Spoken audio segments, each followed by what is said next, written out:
नागपुरात विदर्भातली महत्त्वाची बैठक खरं तर भाजपची पार पडते आहे आणि स्थानिक स्वराज्य संस्थेच्या निवडणुकीवर ही बैठक महत्त्वाची मानली आहे। यावेळेस यजमानपद जे आहे ते वर्धेला देण्यात आलं आहे।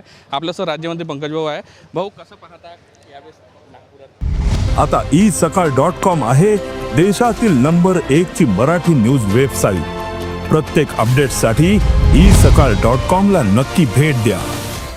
विशेष म्हणजे विदर्भातली महत्त्वाची पहिली बैठक येणाऱ्या स्थानिक स्वराज्य संस्थांच्या निवडणुका बघून संघटनेने ही विदर्भ स्तरावरची बैठक आयोजित केलेली आहे। विदर्भाच्या दृष्टिकोनातून वर्धा जिल्हा हा मध्यस्थानी असल्यामुळे विदर्भातल्या संपूर्ण कार्यकर्त्याला येण्याचं सोयीचं व्हावं त्या हिशोबाने वर्धेची निवड केली आहे। तसंच वर्धेची ऐतिहासिक पार्श्वभूमी देखील मोठी असल्यामुळे आज पक्षाने ह्या ठिकाणी बैठक घेण्याचा निर्णय घेतलेला आहे। कुठेतरी यापूर्वी काँग्रेसचं चिंतन मनन व्हायचं, यावेळेस भाजपचं विदर्भ नाही, काँग्रेसचं चिंतन मनन व्हायचं, परंतु आपण मागच्या काही वर्षांपासून बघितलं तर गांधीजींचं जे स्वप्न होतं की काँग्रेस मुक्त भारत याची सुरुवात वर्धा जिल्ह्यानं करून दाखवलेली आहे आणि 2024मध्ये 100% भारतीय जनता पार्टी ह्या ठिकाणी जनतेने कल दिलेला आहे। आताही भाजपचे सर्वाधिक उमेदवार आहे, काँग्रेसचा एकही उमेदवार इथं निवडून येऊ। सर्वाधिक उमेदवार भाजपचेच आहे निश्चितपणे। कुठलाही उमेदवार त्या ठिकाणी काँग्रेसचा, कारण पूर्णपणे विकासाच्या भारतीय जनता पार्टीने केलेल्या विकासाच्या कामावर इथल्या जनतेने विश्वास ठेवलेला आहे। राज्याचे मुख्यमंत्री येणार आहे, कशा पद्धतीने बैठक असणार आहे, काय नेमके रणनीती असणार आहे आणि कशा पद्धतीचं कानमंत्र दिलं? येणाऱ्या स्थानिक स्वराज्याच्या निवडणुकीकरिता विदर्भातल्या महत्त्वाच्या लोकप्रतिनिधींना, कार्यकर्त्यांना, पदाधिकाऱ्यांना मार्गदर्शन करण्याकरता ह्या ठिकाणी राज्याचे मुख्यमंत्री सन्माननीय देवेंद्र फडणवीस साहेब येणार आहे। त्याच पद्धतीनं समारोपीय कार्यक्रमाकरता राज्याचे महसूल मंत्री सन्माननीय चंद्रशेखरजी बावनकुळे हे देखील येणार आहेत आणि येणाऱ्या निवडणुकींना कशा पद्धतीनं सामना करायचा याच्याबद्दल ते यथोचित मार्गदर्शन करणार आहेत। पॉलिटिकल घेतोय, पुण्यातले रेव पार्टीचा प्रश्न होता, आपण पाहिलं काल ज्या पद्धतीने कारवाई झाली, खडसेंच्या जावयांचं नावसुद्धा समोर आलेलं आहे।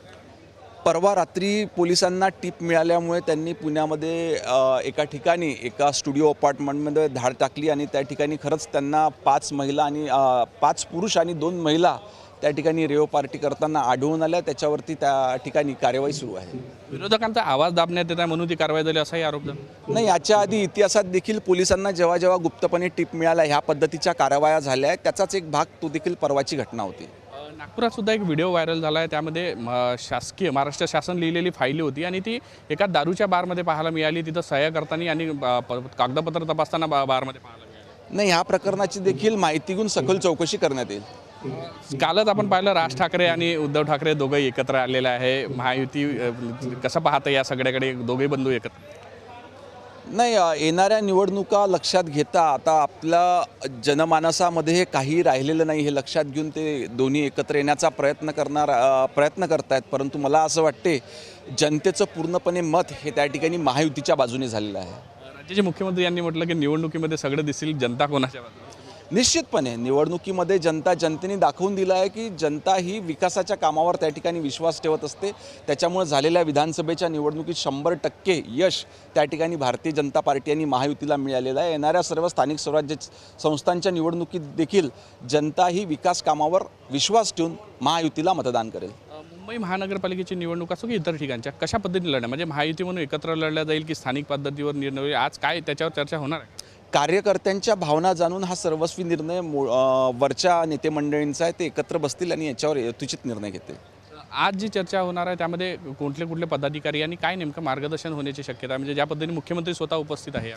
आजच्या बैठकीकरता विदर्भातले सर्व लोकप्रतिनिधी म्हणजे आजी माजी आमदार, खासदार, मंत्री, त्याच पद्धतीने जिल्ह्याचे अध्यक्ष, जिल्ह्याचे महामंत्री, जिल्ह्याचे प्रमुख पदाधिकारी या बैठकीला उपस्थित राहणार आहेत आणि येणाऱ्या स्थानिक स्वराज्य संस्थांच्या निवडणुकीकरता मार्गदर्शन करणार आहेत। राज्याचे मंत्री हसन मुश्रीफ यांनी काल वक्तव्य केलं एका कार्यक्रमात बोलताना की मी जर मुख्यमंत्री झालो तर जे नियमित कर्ज भरणारे शेतकरी आहे त्यांना 1 लाख रुपये देईल।